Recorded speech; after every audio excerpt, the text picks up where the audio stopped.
Praise the Lord, brothers and sisters. Subscribe my YouTube channel. Click bell button for more videos. Thank you. May God bless you.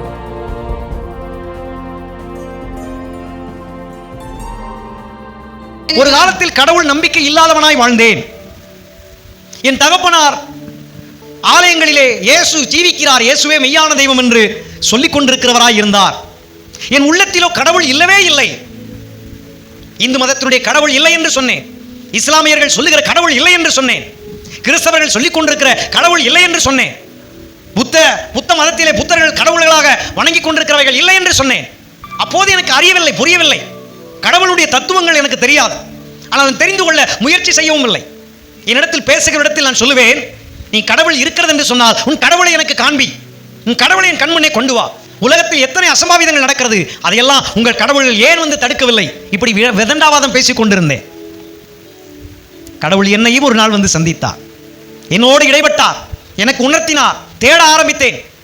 Hindu மதத்தில் சொல்லுகிற கடவுள்கள் எப்படிப்பட்டது, கிறிஸ்தவர்கள் சொல்லுகிற கடவுள் எப்படிப்பட்டது, இஸ்லாமியர்கள் சொல்லுகிற கடவுள் எப்படிப்பட்டது, யூத மதத்தினர்கள் தனக்கு ஒரு தேவனை வைத்துக் கொண்டிருக்கிறார்கள், இயேசுவை அவர்கள் கடவுள் என்று ஏற்றுக்கொள்வதில்லை, அவருடைய கடவுள் எப்படிப்பட்டது.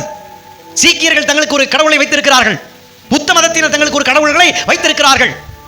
இப்படி என்னென்னலாம் இருக்குமோ அதையெல்லாம் தேடி தேடி கடைசியிலே நான் ஒன்றை புரிந்து கொண்டேன். அண்ட சராசரங்களை படைத்தவர், அண்ட சராசரங்களை மட்டுமல்ல ஒட்டுமொத்த சர்வலோகத்தையும் படைத்தவர், ஜீவராசிகளை உண்டாக்கினவர், செடிகொடிகள் மரங்கள் புல் பூண்டுகள் எல்லாம் உண்டாக்கினவர், சமுத்திரத்தில் இருக்கிற மச்சங்களை உண்டாக்கினவர், பறவைகளை உண்டாக்கினவர், மிருகங்களை உண்டாக்கினவர், இப்படி எல்லாவற்றையும் உண்டாக்கினவர். மனிதனை மண்ணினால் படைத்தார். மனிதன் மண்ணிலிருந்து வந்தான், மண்ணுக்கே திரும்புவான். இந்த தத்துவங்கள் எல்லாம் பார்க்கும் பொழுது இவரே மெய்யான தெய்வம் இயேசு என்று நான் உணர்ந்து கொண்டேன். ஆதியிலிருந்து இன்று வரை நடத்தி கொண்டு வருகிறவர், பாதுகாத்து கொண்டு வருகிறவர், ஆசீர்வதித்துக் கொண்டு வருகிறவர் யார் என்று தேடினேன். ஆண்டவர் இயேசுவை நான் உணர்ந்தேன், அவரை சொந்த இரட்சகராய் ஏற்றுக்கொண்டேன். இன்னைக்கு கடவுள் இல்லை என்று சொல்லிக் கொண்டிருந்த நான் இப்போது கடவுள் இருக்கிறார் என்று சொல்ல ஆரம்பித்தேன். இஸ்லாமிய தேசத்திலே குறிப்பிட்ட வருடங்கள் வேலை பார்த்துக் கொண்டிருந்தேன். அங்கே வேலை பார்க்கின்ற நாட்களிலே அந்த இஸ்லாமியருடைய எண்ணங்களை நான் புரிந்து கொண்டேன். ஒரு குறிப்பிட்ட பதவி மேலே உயர்ந்து சம்பள உயர்வை அடைய வேண்டும் என்றால் மன ரீதியாக அவர்கள் தொல்லைகள் கொடுக்க ஆரம்பித்தார்கள். நீ இஸ்லாமியனாக மாறு, அப்பொழுது உனக்கு வேலை. நீ இஸ்லாமியனாக மாறு, அப்பொழுது உனக்கு சம்பள உயர்வு. நீ இஸ்லாமியனாக மாறு, உனக்கு பதவி உயர்வு. இப்படி மனதளவிலே என்ன செஞ்சாங்க, ரொம்ப தொந்தரவு கொடுத்தாங்க. ஒரே பதில் தான், என் மதத்தில் நான் சந்தோஷமாக இருக்கிறேன், என் தெய்வம் யார் என்று எனக்கு நல்லா தெரியும். இயேசுவே தெய்வம் என்று சொல்லுகிற ஒரு தகப்பனுக்கு நான் மகனாய் இருக்கிறேன். இறைவனை செய்து கொண்டிருக்கிற ஒரு நபருடைய பிள்ளையாய் நான் இருந்து கொண்டிருக்கிறேன் என்று சொல்லும் பொழுது அதுக்கப்புறம் அவங்க என்கிட்ட என்ன செய்யல வரல. ஆனால் மறைமுகமா என்னுடைய வேலையை கெடுக்கிற வேலையை செய்து கொண்டிருந்தார்கள். என் ஆண்டவர் என் வேலையிலே என்னை வெற்றி சிறக்க பண்ணினார். 15 வருஷம் கம்பெனிக்குள்ள இருக்கின்ற பொருட்களை எல்லாம் தன்வசப்படுத்தி ஒதுக்கி அதை கொஞ்சம் கொஞ்சமா வெளியில அனுப்பி அது மூலமா கமிஷன் சம்பாதித்துக் கொண்டிருந்தார்கள். ஒரு கம்பெனி இருந்தா அந்த கம்பெனியில் வந்து உள்ளுக்குள்ள இருக்கிற இந்த டிபார்ட்மெண்ட் வந்து பிரிஞ்சு பிரிஞ்சு இருக்கும். ஒரு கம்பெனிக்கு தேவையான பொருட்களை நமக்கு சப்ளை பண்ணுறதுக்கு சப்ளையர் அப்படின்னு ஒரு கூட்டம் இருப்பாங்க. அப்போ இந்த கம்பெனிக்குள்ள பர்ச்சேசிங் டிபார்ட்மெண்ட் இருக்கும். கம்பெனிக்கு தேவையான பொருளை போய் நீ வாங்கிட்டு வா, விலை குறைஞ்சது, தரம் நிறைஞ்சது, எத்தனை பேர் இருக்கிறாங்களோ அத்தனை பேரையும் பார்த்து நிச்சயவா வாங்கிட்டு வா. பர்ச்சேசிங் டிபார்ட்மெண்ட் வாங்கிட்டு வந்த பொருளை உள்ளுக்குள்ள இருக்கிற மிஷின்களில் நீங்கள் என்ன செய்யணும், உள்ளே கொடுக்கணும். மேனுஃபேக்சரிங் டிபார்ட்மெண்ட்டுக்குள்ளே கொடுக்கணும், ப்ரொடக்ஷன் டிபார்ட்மெண்ட்டில் கொடுக்கணும். அப்புறம் சப்ளை செயின் அப்படிங்கிற ஒரு டிபார்ட்மெண்ட் இருக்குது. மெட்டீரியல்ஸை ஃபுல்லாக வச்சு பாதுகாக்கிற ஸ்டோர் கீப்பர், ஸ்டோர் டிபார்ட்மெண்ட் அப்படின்னு ஒன்று இருக்கும். அதை வாங்கி ப்ரொடக்ஷன் பண்ணுகிற ப்ரொடக்ஷன் டிபார்ட்மெண்ட் இருக்கும். அதை உற்பத்தி பண்ணி பொருளாக ஆக்கி அதை வெளியில் கொண்டு போய் விற்கணும். எந்த பொருளாக இருந்தாலும் அதை விற்கணும். அதை விற்பனை செய்வதற்கு சேல்ஸ் டிபார்ட்மெண்ட் இருக்கும். இதையெல்லாம் பண அளவிலே பார்க்கக்கூடிய ஃபைனான்ஸ் டிபார்ட்மெண்ட் இருக்கும். இந்த சரக்குகளை எல்லாம் உற்பத்தி பண்ணி வெளியில் அனுப்புவதற்கு லாஜிஸ்டிக் டிபார்ட்மெண்ட் இருக்கும். இப்படி பல டிபார்ட்மெண்ட்டுகள் ஒரு கம்பெனிக்குள்ள இருக்கும். அப்ப அத்தனை கம்பெனிக்குள்ள இருக்கிறவங்களும் உள்ளுக்குள் தயாரிச்ச பொருளை மறைமுகமாக பதுக்கி வச்சு வெளியில வித்துக்கிட்டே இருந்தாங்க. அது பல கோடி. 14 வருஷமா ஏமாத்து வேலை. ஒரு கம்பெனி இருந்தா 6 மாதத்துக்கு ஒருக்கா ஆடிட்டிங் பண்ணுவாங்க, கணக்கு வழக்கு பார்ப்பாங்க. சில கம்பெனிகளை 1 வருஷத்துக்கு ஒருக்கா பார்ப்பாங்க. அப்ப 15 வருஷமா ஒரு கம்பெனிக்குள்ள இவ்வளவு பொருட்களை வச்சு ஆடிட்டிங்லாம் நடந்த போதிலும் அவர்கள் இதையெல்லாம் என்ன பண்ணியிருக்கிறாங்க, மோசடி பண்ணியிருக்கிறாங்க. இந்த பொறுப்பு யாருக்கிட்ட வருதுன்னா என்னிடத்துல வருகிறது. இல்லைங்களே, யார் எனக்கு குடைச்சல் கொடுக்குறாங்களோ, யார் என் வேலையை காலி பண்ணணும்னு விரும்புகிறாங்களோ அவர்களை காலி பண்ணுவதற்கு ஆண்டவர் இயேசு எனக்கு இப்படி ஒரு அதிகாரத்தை என்ன செய்கிறாரு, கொடுக்கிறார். ஆமென். இப்ப ஆட்டம் எப்படி ஆட்டம் காண்பிருச்சு. ஹல்லேலூயா. ஹல்லேலூயா. ஆமா, ஏன்னா என் கூட இருக்கிறவர் யார்? ஆண்டவர். எதற்காய் போயிருக்கிறோம்? ஆலயம் தீ வைத்து எரிக்கப்பட்டது. தீ வைத்து எரிக்கப்பட்ட ஆலயத்தை கட்டி எழுப்ப வேண்டும். எனக்காய் ஜனங்கள் என்ன செய்றாங்க?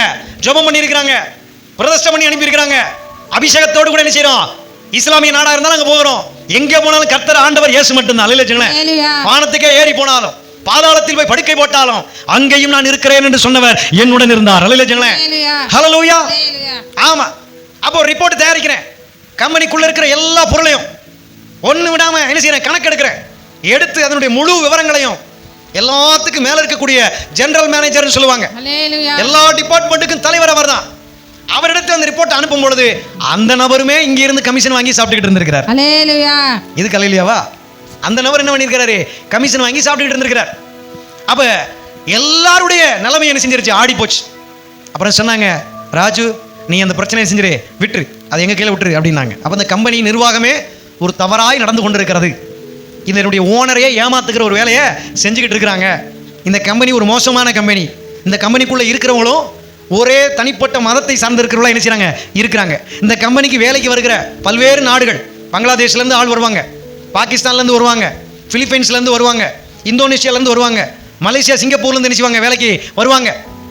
இப்படி பல்வேறு நாடுகள்லேருந்து, சூடான்லேருந்து, ஆப்பிரிக்காவிலேருந்து, சிரியாவிலேருந்து, எதெல்லாம் வறுமை கோட்டுக்கு கீழே இருக்கிற மக்களாக இருந்து கொண்டிருக்கிற நாடாக இருக்குதோ அந்தந்த நாடுகளிலிருந்து வேலைக்கு என்ன செய்வாங்க? அந்த கம்பெனிக்கு வருவாங்க. வந்திருக்கிற நபர்களை எல்லாம் அவங்க இஸ்லாமியர்களாய் மாற்றக்கூடிய ஒரு வேலையை மறைமுகமாக செய்து கொண்டிருப்பார்கள். இந்த கடைநல்லூர் பகுதியிலிருந்து போன எத்தனையோ தமிழர்களை அவர்கள் இஸ்லாமியர்களை என்ன செஞ்சிருக்கிறாங்க? வலுக்கட்டாயமாக மாற்றிருக்கிறாங்க. இதை நான் உறுதியாக சொல்ல முடியும். ஏன்னா என்னையும் அப்படி செய்வதற்கு முயற்சி செஞ்சாங்க. கடைசியில் என் ஆண்டவர் இயேசு அவர்களை தோற்கடித்தார். என் மனதை என் இயேசு ஜெயித்தார். ஹல்லேலூயா. ஹல்லேலூயா. ஆமா, அவர்கள் வைத்திருக்கிற குர்ஆனிலே அதிகமான வார்த்தைகள் ஈசா நபியை குறித்து சொல்லப்பட்டிருக்கும். அந்த ஈசா நபி யார் என்றால் இயேசு கிறிஸ்து. ஹல்லேலூயா. அவர்கள் சொல்லுவார்கள், ஈசா ஒரு நபி தான், அவர் ஒரு தீர்க்கதரிசி தான், அவர் ஒரு இறை தூதர் தான் அப்படின்னு சொல்லுவாங்க. ஹல்லேலூயா. ஹல்லேலூயா. அப்படி சொன்ன வாய் இறுதியாக நியாய தீர்ப்பை கொடுக்க வருகிறவர் ஈசா நபி தான் அப்படின்னு சொல்றதை மறைச்சிருவாங்க. அப்ப ஈசா நபி நியாய தீர்ப்பு கொடுக்கிறார் என்றால் கடவுளுடைய ஸ்தானத்தில் அவர் இருக்கிறார். அவரே அவரே ஆண்டவர் என்று உரக்க சொல்ல அவர்களுக்கு மனதில்லை. காரணம், முகமது என்கிற ஒரு மனிதனுடைய வார்த்தையை கேட்டு மோசம் போன ஒரு கூட்டம் தான் இஸ்லாமிய ஜனம். ஹல்லேலூயா. ஹல்லேலூயா. ஹல்லேலூயா. அவங்களுடைய வேதம் அதை சொல்லுகிறது. உனக்கு ஏதாவது இந்த குர்ஆனிலே எழுதப்பட்ட வார்த்தைகளிலே சந்தேகம் இருக்குமாயின் உனக்கு முன்னே அருளப்பட்ட வேதமாகிய சத்திய வேதம் என்று சொல்லப்படுகிற பைபிளை போய் வாசித்து பார், உன் சந்தேகம் உனக்கு தீர்க்கப்படும் என்று தீவிரமாக எழுதப்பட்டிருக்கிறது குர்ஆனிலே. ஹல்லேலூயா. ஹல்லேலூயா. அவ ஈசா நபி என்று சொல்லப்படுகிற இயேசு கிறிஸ்து நம்முடைய ஆண்டவர் தான். இஸ்லாமியர்களுக்கும் நியாய தீர்ப்பை கொடுக்க வந்து கொண்டிருக்கிறார். இதோ இயேசு சீக்கிரமாய் வந்து கொண்டிருக்கிறார். இது அதிகமா சொல்லணும் யாரு? இஸ்லாமியர்கள் சொல்லணும். ஆனா சொல்ல மாட்டாங்க. நாம் சொல்லுவோம், ஈசா நபியும் இயேசுவும் ஆண்டவர் இயேசு தான். ஹல்லேலூயா. ஒரே தெய்வம் தான்.